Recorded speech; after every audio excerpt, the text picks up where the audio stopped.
Break के बाद एक बार फिर से आपका इस्तकबाल करते हैं। मैं हूं आपके साथ सना वारिस। आप देख रहे हैं न्यूज़ 18। अब news update at 4। Mattan Anantnag में पुलिस की बरवक्त कार्रवाई से पंजाब नेशनल बैंक के एटीएम को लूटने की कोशिश को नाकाम बना दिया गया। तफसीलात के मुताबिक एसएचओ मटन मोहम्मद वसीम शाह को रात के औकात में एटीएम पर चोरों की कार्रवाई की इत्तला मिली और बिना वक्त गवाए टीम के हमरा जाय वारदात पर पहुंच गए। तमाम अंधेरे का फायदा उठाकर चोर वहां से फरार होने में कामयाब हो गए।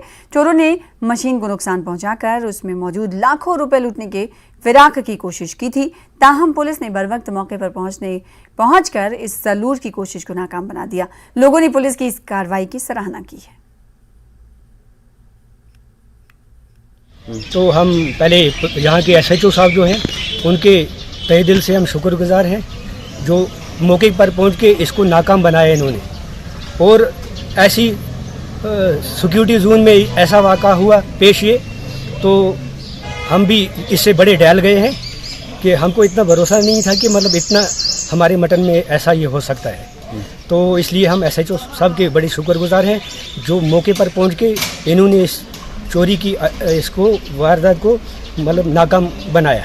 और वो टाइम पर पहुंच के उनको कहाँ से डायरेक्ट उन्होंने फ़ोन किया है तो यहाँ पे और कोई पहुँच नहीं सके, पहले वही पहुँचे जिन्होंने इसको यहाँ पे सेटल किया होनी चाहिए। क्योंकि यहाँ पे 8 कैमरे लगे हैं, सीसी कैमरे, और इधर बाहर के कैमरे भी लगे हुए हैं, सीआरपीएफ के कैमरे भी लगे हुए हैं रोड पे जो इनको कैद कर रहे हैं। इनको देखना चाहिए कि ये कहाँ से आए हैं, कौन थे, क्योंकि ये आगे रुकना चाहिए।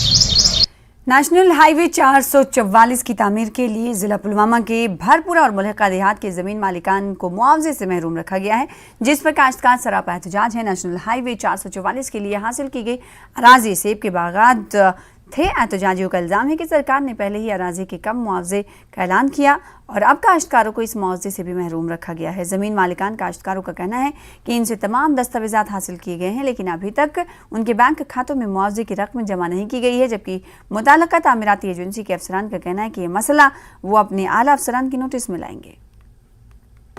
और के ज़ात में आ गए हैं, मगर हमारी जो कंस्ट्रक्शन है यहाँ पर मुनव्वर कमर्शियल ज़मीन है। कमर्शियल ज़मीन को उन्होंने सिर्फ 20,000 से 50,000 तक दे दिया तमाम 3 गाँव को, मगर तब भी हमें सरेंडर करते हुए 2 महीने हो गए हैं।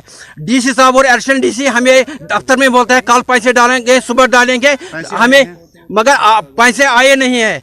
फिर तो यहाँ पर इस वक्त है ये जेसीबी लेके हम इसलिए काम करने नहीं देंगे जब तक हमारे साथ इंसाफ नहीं होगा। हम लोगों ने सरेंडर करके अपनी जमीन को गवर्नमेंट के हवाले किया है। जनाब कलेक्टर साहब हमारा मिडल मैन है, उसको हमारी जमीन हमसे लेकर NH ट्रिपल कोड को देनी है। हमने सरेंडर किया, हमने हैंड ओवर किया, लेकिन हमारे अकाउंटों में अभी पैसे नहीं आए हैं। हम गुजारिश करते हैं ऑनरेबल गवर्नर साहब से, जो इस वक्त हमारी रियासत का सब कुछ है, उससे हम गुजारिश करते हैं कि मेहरबानी करके नेशनल 444 जो कौमी शाहरानी है, यहाँ पर जहाँ भी कोई भी बंदा रहता है उसके घर तक सड़क ले गई है। About the schedule 3G 3H, it says that we can take over the land and we can start the work, but since the landowners doesn't allow us, so we have to stop the work. Rest we'll talk with our higher authorities today so that we can carry forward.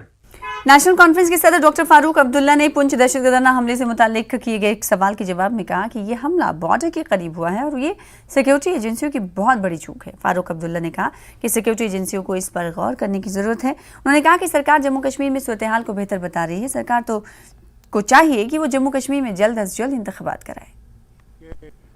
आज आखिरी दिन रमज़ान शरीफ का, इसमें लोगों ने आराम से नमाज़ पढ़ी, चाहते थे बाग में पढ़ें, मगर क्योंकि बारिश की वजह से ज़मीन बहुत गीली थी। अल्लाह करे कि कल की नमाज जो है वो बाहर हो और अल्लाह ताला ये रहमत बारान बंद कर दे तो कुछ नमाज आराम से पढ़ सके। फारूक साहब पेश आया सर, उसके बारे में किसके बारे में? पुंछ में जो अटैक हुआ कल, कैसे देखते हैं? वो आपने सबने देखा, बॉर्डर के करीब है और कहीं ना कहीं तो सिक्योरिटी का मामला होगा। इनको वो सिक्योरिटी चेक करनी चाहिए थी। 5 जवान इस दुनिया से चले गए, गलती तो कहीं है, इसको देखना चाहिए। सर कल के दावे किए जाते थे कि सिक्योरिटी सिनेरियो सुधर गया है और कल के हमले के बाद आप क्या बताना चाहेंगे? मैं तो यही कहूँगा जो गवर्नमेंट ऑफ इंडिया कहती है कि सुधर गया है, इसीलिए तो इलेक्शन होने चाहिए, मगर खुदा जाने कब करेंगे। आर्मी जीएस अस्पताल राजौरी में पुंछ दहशतगर्दाना हमले में शहीद हुए 5 जवानों को खराज अकीदत पेश करने के लिए फूल चढ़ाने की तकरीब हुई। इस मौके पर एडीजीपी मुकेश सिंह, डीआईजी राजौरी और दिगर अफसरों ने शहीद जवानों को खराज अकीदत पेश किया, जिसके बाद उनकी जस्द खाकी को उनके आबाई गांव रवाना किया गया। ईद उल फितर के पेश नज़र एसएसपी किश्तवाड़ ने सिक्योरिटी एहलकारों को मुकम्मल ब्रीफिंग दी। ब्रीफिंग के दौरान एहलकारों को हर हालात से निपटने की हिदायत दी गई। जिला किश्तवाड़ में ईद उल फितर की सिक्योरिटी के लिए 3000 से ज्यादा एहलकार तैनात किए जाएंगे। इंतजामात सो दैट जितने भी हमारे यहाँ के शहरी नमाज अदा करेंगे उनको कोई दिक्कत ना हो। बिसाइड सिक्योरिटी के इंतजामात पे हमने ज़्यादा फोकस दिया है और we have sufficient strength. Area familiarisation आज एक्सरसाइज हमने कर ली है, मॉक ड्रिल, और इसके साथ हमारे पास एडिशनल फोर्सेज आ चुकी हैं और कुछ रास्ते में चल रही हैं, उनको भी हम अच्छे तरीके से डिप्लॉयमेंट करके और उनको एरिया बता देंगे। मुझे यकीन है कि इन ऑल रिस्पेक्ट्स ये पीसफुल इवेंट रहेगा और खासकर ये इवेंट पब्लिक ने ही मैनेज करना होता है। फोर्सेज तो जस्ट सिंबॉलिक होती है, बट ज्यादा ये पब्लिक का इवेंट है, तो पब्लिक को ही अपने लेवल पे अपने हिसाब से मैनेज करना है ताकि ये इंसिडेंट फ्री और खुशी का माहौल है, और खुशी का माहौल खुशी बांटने का एक माहौल बनाना है, सो दैट लोग अपने अच्छे तरीके से नमाज पढ़ने के बाद घरों में जाएं, रिश्तेदारों से मिले। और रमजान का महीना, पवित्र महीना जो है वो हमारा आप कल्मिनेशन पे है और इसमें प्योरिटी है। ईद के मौके पर मुंबई का मुस्लिम समाज अपनी तरह से वजीर आजम नरेंद्र मोदी का शुक्रिया अदा कर रहा है। वजीर आजम को 11 लाख पोस्ट कार्ड ईद के दिन हर साल किए जाएंगे। इतनी बड़ी तादाद में पोस्ट कार्ड भेजे जाने का मकसद क्या है, इस बारे में बीजेपी लीडर हाजी अरफात से खास बातचीत की हमारे नुमाइंदे ने। बुरा काम जब कोई करता है तो चीख चीख के जब पुकार के हम कहते हैं कि ये बुरा हुआ, तो अच्छाई भी अपने को बहुत अच्छे तरीके से, अच्छे अंदाज से कहनी चाहिए, बतानी चाहिए। ये दुनिया को बताने का काम है। हम कई दिनों से देखते हैं, जब मैं सऊदी अरब में गया था, फिर और कई कंट्री हम जब जाते हैं तो वहां के अदर कंट्री के जब लोग पूछते कि क्या तुम्हारे देश में ऐसा चल रहा है, तुम्हारे देश में मुसलमानों पे जुल्म हो रहा है, तुम्हारा देश इस तरीके से, तो सोशल मीडिया के माध्यम से बहुत सारी गलत चीजें देश विदेश में पहुंचती है। हमारे देश में तो पहुंचती है। हमारे देश में कुछ ऐसे लोग हैं जो बुरी बात बताने के लिए फ्री बैठे हुए 24 घंटे। ये रमजान का महीना है और इस्लाम यही सिखाता है, सरकार गरीब नवाज की तहजीब यही सिखाती है कि कोई अच्छा काम करता है तो बताना। आज मेरे देश के प्रधानमंत्री जी ने जो अच्छे काम किए वो हमने बताने का एक अनोखे अंदाज के हमने शुरुआत की, आशीष शेलार जी, और हमने सोचा कि इस तरीके से हम देश के प्रधानमंत्री जी को पोस्ट कार्ड के जरिए, पोस्ट कार्ड एक जमाने में हम लोग देखते थे, हमारे जो पोस्टमैन चाचा आते थे, हम स्कूल के एग्जाम्स के पेपर लेते, लेकिन कई सालों के बाद वही पोस्ट कार्ड देखने आपको मिलेंगे। ईद के दिन हम ये देवेंद्र जी के पास जाएंगे, कई महिला जाएगी, आशीष शेलार जी के साथ में हम सब जाके ये देंगे, और ये पूरे दिल्ली प्रधानमंत्री जी को 11 लाख कार्ड मुंबई शहर से पहुंचाएंगे। तो क्यों 11 लाख कार्ड दे रहे हैं, ये अपने आप में एक सोचने वाली बात है। एक ऐसे जब देश के प्रधानमंत्री नरेंद्र मोदी जी पहली बार प्राइम मिनिस्टर बने, उन्होंने एक ऐलान किया, एक ऐसा ऐलान था, उन्होंने कहा कि मैं मुसलमान बच्चों के हाथ में, एक हाथ में कुरान तो दूसरे हाथ में लैपटॉप देखना चाहता हूं, कंप्यूटर देखना चाहता हूं। और पूरा देश सुनता रहा कि ये बात सच है कि हमारे प्राइम मिनिस्टर नरेंद्र मोदी इस तरीके की बात कर रहे हैं। सारे इनकलाब, उर्दू टाइम, पूरे हिंदुस्तान के उर्दू अखबार में छप गया कि हमारे प्राइम मिनिस्टर ने कहा, और हमारे प्राइम मिनिस्टर ने बोला और कर दिखाया।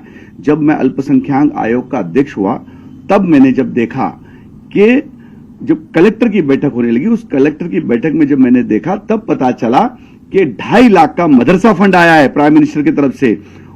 इसीलिए देश का मदरसे का बच्चा कहता है धन्यवाद मोदी जी, देश का मौलाना कहता है धन्यवाद मोदी जी। वो 2.5 लाख का मदरसा फंड क्या है, जो उनकी कॉपी, किताब, बुक्स लेने के लिए, मदरसा ठीक करने के लिए 2.5 लाख का कलेक्टर फंड आ। ये जो मैं बोल रहा हूं, ये बातें कर रहा हूं, मैं रोजे की हालत में कर रहा हूं। ये आपका जुमा का दिन है, अलविदा जुमा चल रहा है वसीम जी।